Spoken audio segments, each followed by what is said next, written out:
প্রচুর গরম পড়তেছিল, সূর্য মামা রাগ করেছে, সেই জন্য বসে থাকতে না পেরে উঠে দাঁড়ালাম।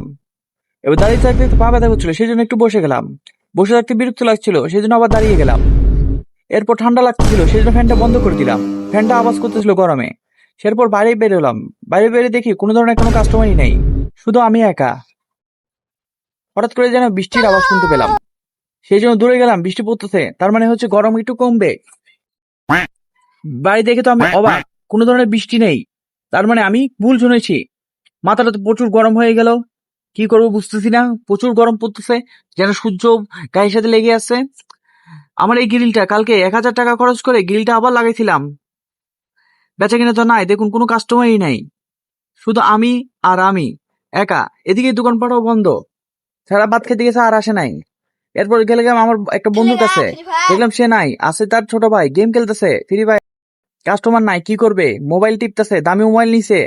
এরপর একটা বড় ভাই আমার দিকে তাকিয়ে আছে, বুঝতে পারছে না আমি কি করতেছি। আমিও নিজে বুঝতে পারতেছি না আমি কি করতেছি। আপনারা লাইক এবং ভিডিও শেয়ার দিয়ে এবং সাবস্ক্রাইব করে পাশে থাকুন, পরে বলবো কি করতেছি।